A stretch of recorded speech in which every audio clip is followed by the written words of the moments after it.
Mookie Betts returned to Fenway Park for the first time in nearly 4 years. I could not believe that it took that long. DJ LeMahieu is finally waking up for the Yankees, but is it one of those too little, too late situations? Tempers flared down in the Rangers and Twins game. Texas, they're trying to avoid losing their 8th game in a row, and Gunnar Henderson, yeah, this kid, he's running away with the AL Rookie of the Year award. All of that in today's MLB Recap, a series in which we recap every single game almost every single day. And a reminder, use code Fuzzy on SeatGeek to save 20 bucks off. So the first game that we're going to talk about, the Astros and the Tigers, there was one hit total. I mean, combined between both teams through the first 7 innings of this game. We have Matt Manning versus Framber Valdez. For the second time this year, Framber, he took a no-hitter into the 7th inning, but he threw a ton of pitches, so he was taken out. Detroit starting pitcher Matt Manning, he was really good. They were both trading 0 after 0. Matt Manning, he tossed 6 1/3 shutout, and Framber, again, like we mentioned, 7 no-hit shutout frames on 114 pitches. The Astros got an unearned run earlier on in the 3rd inning, so it's 1-0 Astros in the 9th inning, and Ryan Presley, he's on the bump to try and get the save, but maybe he shouldn't have been. An all-time bad appearance for Mr. Ryan Presley. Javier Baez had an RBI single. Detroit, they only need 1 more, but they're going to get 3. The kid did it. Parker Meadows, who is the younger brother of current Tiger Austin Meadows, his first career home run is a walk-off 3-run blast. The kid has tools. He can absolutely fly on the bases,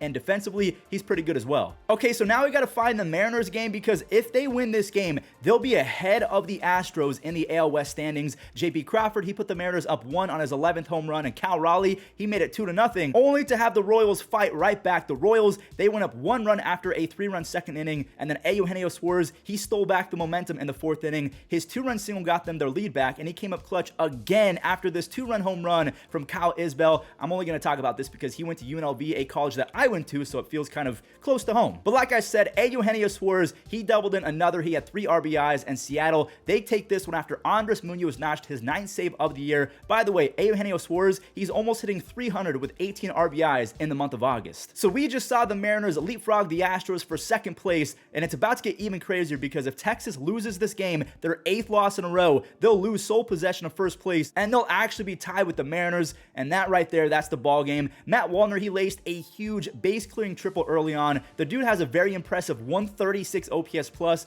Not much happened in the middle innings aside from a Mitch Garver home run, and also this play right here, Carlos Correa, he is waking up right before our very own eyes. 95 miles an hour on that seed to first base. Garver, he got smoked by a fastball in the 4th, and the bench is cleared. Was that on purpose? You guys have to let me know, because Mitch Garver, he came up with the Twins. I don't know exactly how to feel about that. Regardless, Sonny Gray, he impressed yet again. 1 earned run over 7 innings. He got through 7 innings on just 81 pitches. The Twins then turned on the aimbots, and they started teeing off on the Rangers. Carlos Correa, like I said, he's heating up a home run. Edward Julian, a 3-run tank job. 435 feet. He's almost hitting 290 with 11 home runs and a near 135 OPS plus as a rookie. Kepler, he has 21 home runs. With that loss, the Rangers have not only lost 8 games in a row, but they've officially lost sole possession of 1st place. Buckle up. Mookie Betts returned to the Red Sox and got a long-standing ovation, but also it sounded like I heard some boos. Like, he got traded. I don't know if Red Sox fans are just salty that they definitely lost the trade, or maybe I was hearing wrong. My TV needs to get fixed, but it wasn't as loud as I thought, or maybe there was just more boos. Anyways, you have Verdugo making some noise. Remember, he was a big piece in that Mookie Betts trade. Trevor Story, he's finally on the board in 2023. He's striking out like crazy, so that's huge for his confidence. Boston, they were cooking for the first 5 innings, and then the 6th inning happened. Will Smith, he doubled in Mookie Betts, and then the former Boston bust, Enrique Hernandez, he ties it at 3. LA, they're not done yet. Freddie Freeman smoked a go-ahead RBI double in the 7th inning. He has 48 doubles already. He led baseball with 47 last year, so he beat that in 32 fewer games. Muncy, he's been pretty good despite hitting under 200, and the Dodgers, they beat the Red Sox after Evan Phillips got his 20th save of the year. The Rays and the Yankees, DJ LeMahieu smoked his first of 2 home runs in this game right before Everson Pereira, he singled in his 2nd career RBI. Garrett Cole, he was disgusting. He struck out 11 Rays and lowered his season ERA to 2.95. The strikeouts per 9 are down to 9.7, so it's nice to see him back in the double-digit club. Gleyber and Stanton, they both doubled, and that Stanton 2-run extra base hit is massive, because when you combine that with DJ ripping his 2nd home run of the night, I mean, Boone has been saying all year that these guys need to get going, and to be honest, he's kind of right. Like, the Yankees, lineup has been actually terrible this year. Volpe, he made a sick play in the 9th inning. The Yankees, even though they win this game, they're still 10 games back of a wild card spot. We're going to talk about Pete Alonso and the fact that he was almost traded at this year's trade deadline. But before we do that, let's recap the game itself. We got to talk about the Mets and Nationals games back to back, because if Washington wins and New York loses, the Mets will be in last place. Mike Moustakas, he wants to make that happen. He gave Patrick Sandoval a 2-run lead to work with, and even though Lindor smoked a solo home run, that was all the Mets got off of Sandoval, who's been not very good this year. He struck out 7 over 6 innings, and it's kind of been a bummer of a season, but I guess it's good to see him keep building and work on his mechanics. Senga, he was nasty. He struck out 10 Angels hitters. Just the Angels were a little bit better. Rookie Nolan Schanuel, he had an RBI later on in the game. He's hitting .350 with an insane .516 on base percentage in his first 7 games.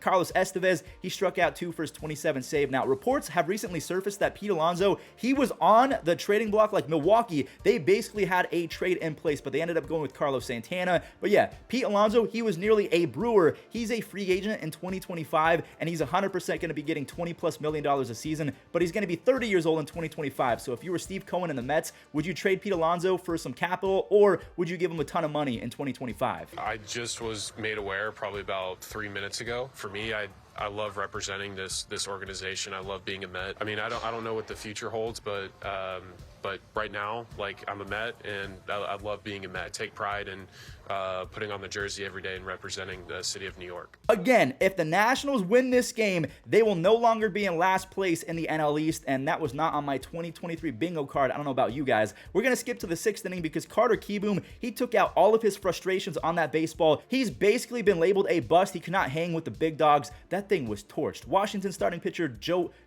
Adon, he was sick. He went out there and shoved for 6 shutout on just 2 base hits allowed. I don't know how he did it, but he mystified the Miami offense all night long. And as soon as he left, after Joey Meneses hit a huge 2-run double and Keibert Ruiz knocked in Joey on a single, Miami popped off for a fat 4 spot in the bottom of the 7th. So yeah, it was a good thing that Joey Meneses and Keibert Ruiz have been seeing beach balls as of late. Alex Call, he got one of those runs back from the Miami Marlins, and Hunter Harvey, he notched his 10th save of the year. The Mets, yes, they are now in last place in the NL East, and the Nationals, they're just 1 game back of the Padres in the National League standings. So for this next game, the Rockies and the Orioles, I'm probably going to trim the edges a little and really show the key highlights because they were all pretty much home runs. Ryan Mountcastle, he has really found something. I can't believe I'm actually reading these stats. He's hitting .370 with 7 home runs over his last 28 games. Just the Colorado, after they tied it at 2-2, rookie Ezekiel Tovar, he's showing that he's also figuring things out. He's hitting .305 with 4 home runs over his last 11 games. I do not like Cole Irvin. I know he had a pretty good stretch over the last few weeks, but he stinks. I'm sorry, not sorry. Lucky for Cole Irvin, Austin Hayes, he blasted off for a solo home run in the bottom half of the 6th, and Gunnar Henderson, he saved the day again. A little lefty crime, his 22nd home run. Through 150 big league games, Gunnar has 26 home runs and a 124 OPS plus. The Orioles had a scary 9th inning because the Mountain, Felix Bautista, after throwing a pitch at 102 miles an hour, he had to leave the game. I hope that he's okay. They had to deploy a guy, Danny, I think his name is Colum or something like that. He ended up closing it. He's been really good, by the way, over the last 2 seasons. This next game was crazy. All right, here we go. The Reds were taking on the Diamondbacks in Arizona, and Nick Martini, he belted his first of 2 home runs, but Arizona, they knew this was a big game and that their fate in the wild card standings kind of depends on it, and they came out swinging in the 4th inning. Alec Thomas, he singled in 1, and then the newcomers, they took over. Jace Peterson legged out a clutch 2-run triple, and that was right before Tommy Pham knocked in 2 for the Snakes, and there's Nick Martini with his 2nd home run. That's a big-time blast because it's now all of a sudden a 1-run game. Arizona, they were able to dink and dunk to extend their lead a little bit, but then we had some chaos involving Tommy Pham and a fan. Pham, he crushed a pitch, but Steer, he robbed it, only to have a kid steal that ball out of Spencer Steer's glove. He robbed him of a web jam, completely stole it. Pham, he was called out rightly. Arizona, they ended up getting those runs back on some triples from Gabriel Moreno and Jace Peterson. Yes, Jace Peterson had 2 RBI triples in this one because Arizona is a triples paradise. The Reds were not going to go down without fighting. Oh my, what was that? Will Benson, 430 feet the other way for a grand slam. He has 8 home runs, 14 stolen bases, and a near 140 OPS plus.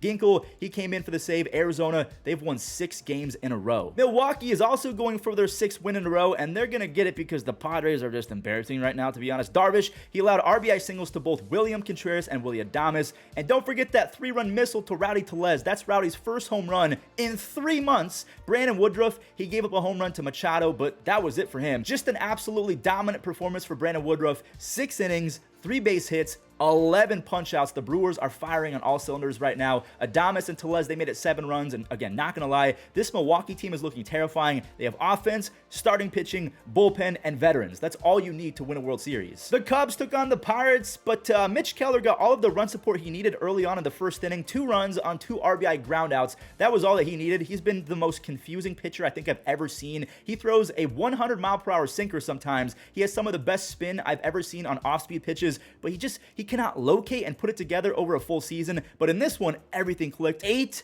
shutout innings, and he did that on just 93 pitches. And the key, he only walked 1 hitter over those 8 shutout innings. David Bednar, he gave up a home run to Ian Happ, but eventually he was able to close it out. So kind of an easy W, but Mitch Keller, I hope that he can keep this up going into 2024, because if the Pirates call up all of their young guys and maybe sign a starting pitcher or 2, they could be a whole lot better. So we just saw the Cubs lose, and the Cubs really need Spencer Strider to tear up the Giants. Otherwise, Chicago, they could lose their spot as the final team in that wild card in the NL. And yeah, Atlanta as a whole, they tore up the Giants. Michael Harris, that was his 11th home run already of the season, even though he missed a bunch of games. He also got on and stole a bag in the 4th inning and then scored on a Matt Olson double. Matt Olson has 110 RBIs already. Ozuna, he played a Matt Olson right after, and then there's Michael Harris again. He knocked in Ronald, and then he stole his 2nd bag of the game. He just turned 22 years old. He's already in a legendary group of players to have the power and speed numbers at his age. Again, he just turned 22. Spencer Strider, he carved the Giants up all night long. He improves to 15-4, so he's MLB's first pitcher to 15 wins.